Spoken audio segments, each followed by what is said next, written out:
Hello दोस्तों, आपका स्वागत है हमारे चैनल में। आज हम बनाने वाले हैं सत्तुए की लिट्टी। लिट्टी बनाने के लिए हमने 8 से 9 बारीक कटे हुए प्याज, थोड़ी सी हरी धनिया, थोड़े से लहसुन और अदरक ले लेंगे। उसके बाद हम अदरक और लहसुन का पेस्ट बना लेंगे। आप चाहें तो इसे मिक्सी में कूट सकते हैं या फिर खलबट्टे में भी कूट सकते हैं। उसके बाद हम एक तावा लेंगे और उसे गरम करके उसमें थोड़ा सा जीरा डालकर हम उसे अच्छे से भून लेंगे। जीरा हमारा थोड़ा सा भून गया है तो अब हम उसमें डाल देंगे थोड़ी सी खड़ी धनिया और उसे भी अच्छे से भून लेंगे। आप देख सकते हैं धनिया और जीरा हमारा अच्छे से भूनकर तैयार हो गया है। तो अब हम उसे एक कटोरी में ठंडा होने के लिए रख देंगे। जब धनिया और जीरा हमारा अच्छे से ठंडा हो जाएगा तो हम उसे पीस लेंगे मिक्सी में। अब हम एक बड़ा सा बर्तन लेंगे और उसमें छलनी की मदद से सत्तू के आटे को अच्छे से छान लेंगे,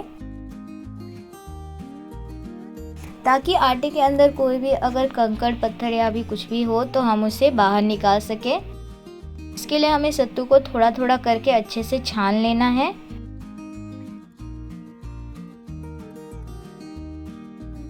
सत्तू को हम छलनी की मदद से अच्छे से चाल लेंगे।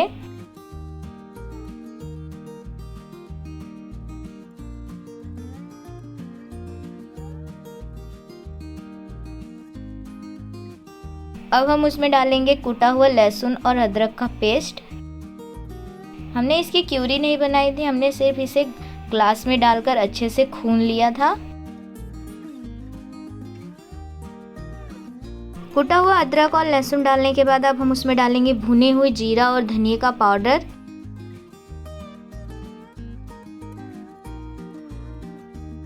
अब हम उसमें डालेंगे आधा चम्मच गरम मसाला।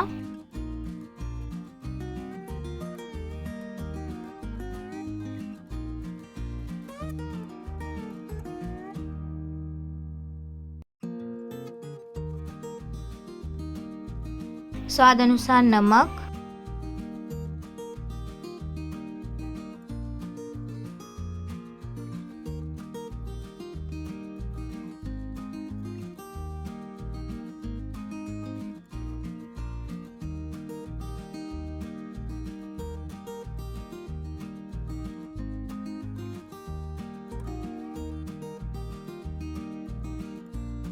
नमक डालने के बाद अब हम उसमें डालेंगे कच्चा सरसों का तेल, जो हमने डिब्बे के ही ढक्कन से 2 ढक्कन नाप कर डाला है। इसमें हमने सरसों का जो तेल यूज़ किया है वो कच्चा लिया है, उसे गर्म करके नहीं करना है हमें। हम यहाँ पे कच्चे सरसों के तेल का ही इस्तेमाल करेंगे और उसी से हम सत्तू में मोवन डालेंगे। तेल डालने के बाद उसे अच्छी तरह से मिक्स कर लेना है हमें। अब हम सत्तू में डालेंगे 2 कटे हुए नींबू का रस हम डाल देंगे। अगर नींबू ना हो तो हम इसमें अमचूर पाउडर का इस्तेमाल भी कर सकते हैं।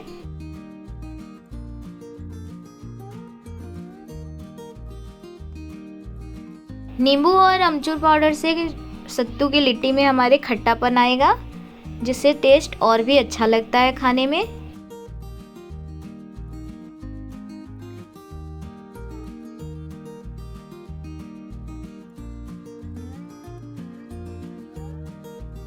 नींबू डालने के बाद हमने जो प्याज काट कर रखी हुई थी वो डाल देंगे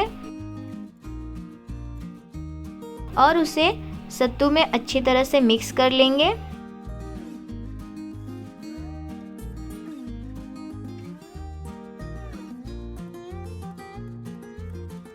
प्याज को अच्छे से मिक्स करने के बाद अब हम उसमें डालेंगे बारीक कटी हुई हरी धनिया।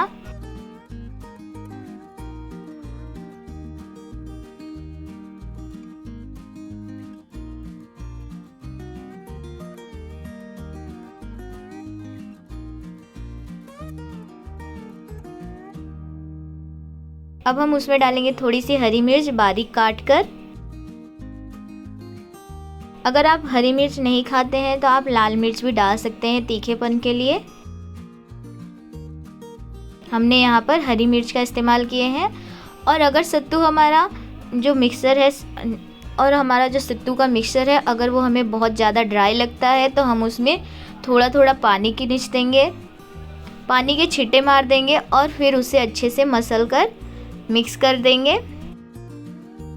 दोनों हाथों से मसलते हुए हमें पानी डालने के बाद उसे अच्छे से मिक्स कर लेना है, जिससे कि हमारा जो सत्तू का आटा है जो हमने मिक्सर तैयार किया है सत्तू का वो ज़्यादा ड्राई नहीं होगा, थोड़ा सा गीला रहेगा, जिससे कि हमें उसे लिट्टी में भरने में आसानी होगी और वो बिखरेगा नहीं चारों तरफ, लिट्टी में आसानी से भर जाएगा। आप देख सकते हैं कि सत्तू का जो मिक्सर हमने तैयार किया है वो अब बंधने लगा है, तो इस स्टेज पर हम उसे साइड में रख देंगे। अब हम गेहूं का आटा सान लेंगे। आटा हमें इस तरह से सानना है जैसे हम पूड़ी और पराठे का सानते हैं।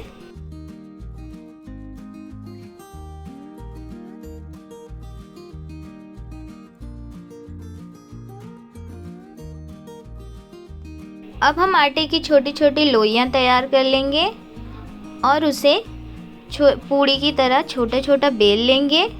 हमें इसे ज़्यादा मोटा या ज़्यादा पतला नहीं रखना है। आटे को हमें नॉर्मल मीडियम साइज में ही उसकी छोटी छोटी पूड़ियाँ तैयार कर लेनी है।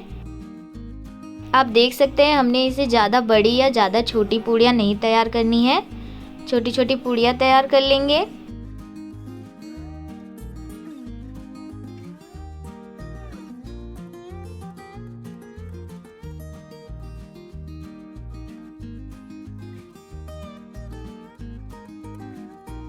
आटे की छोटी छोटी पूड़ियाँ तैयार करने के बाद अब हम उसमें फिलिंग भर देंगे। जो हमने सत्तू का मिक्सचर तैयार किया था अब हम उसे भी उन पूड़ियों के अंदर भर देना है। हमें उसे इतना भरना है कि जिससे हमारी पूड़ियाँ फटे नहीं और अच्छे से बंद हो जाए। चारों उंगलियों से उसे चारों तरफ से घुमाते हुए हमें उसे धीरे धीरे बंद कर लेना है और ऊपर से हाथों से प्रेस करते हुए दबा देना है ताकि उसमें कोई भी जगह ना रह जाए, जिससे हमारा ऑयल अंदर जाए, जिससे हमारा ऑयल पूड़ियों के अंदर चला जाए और हमारी लिट्टी ख़राब हो जाए। इसके लिए हमें लिट्टी को चारों तरफ से, आप देख सकते हैं, उंगलियों की मदद और अंगूठे की मदद से चारों तरफ से दबाते हुए हमें राउंड राउंड करते हुए उसे बंद कर देना है।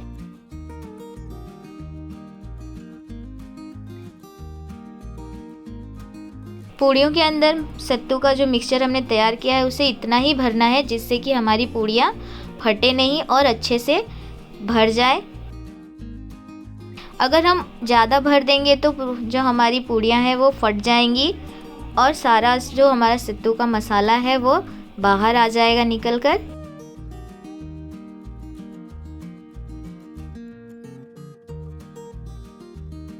अब हम एक कढ़ाई लेंगे और उसमें तेल डाल देंगे। तेल को हमें हाई फ्लेम पर गरम कर लेना है ताकि तेल हमारा अच्छे से गर्म हो जाए।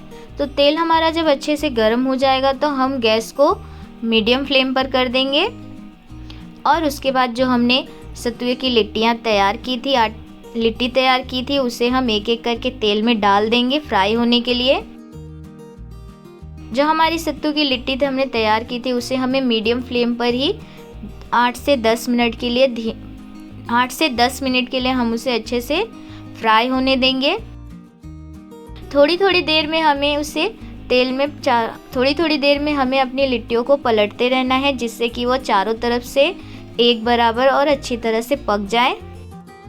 आप देख सकते हैं कि लिट्टी हमारी कितनी अच्छी तरह से पकने लगी है। तो इसी तरह से हमें इसे अच्छी तरह से डीप फ्राई कर लेना है।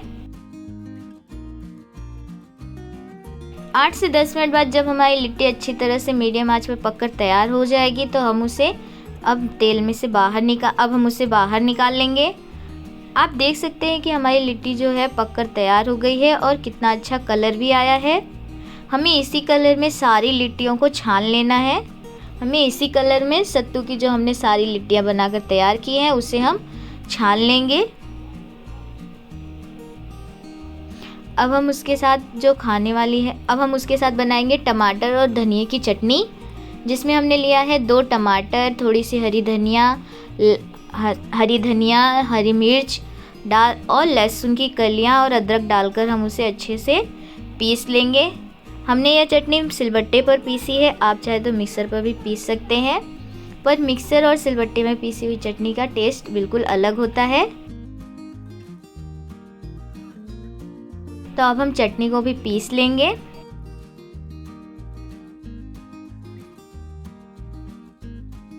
चटनी को हमें अच्छे से धीरे धीरे बारीक पीस लेना है।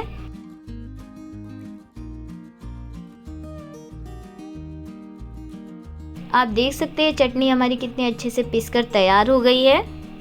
तो अब हम उसे एक कटोरी में निकाल लेंगे।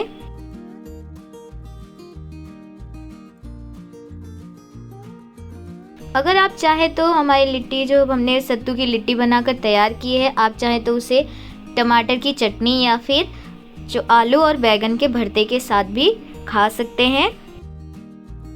आप देख सकते हैं लिट्टी हमारी कितनी अच्छी बनकर तैयार हुई है और खाने में भी उतनी ही टेस्टी है।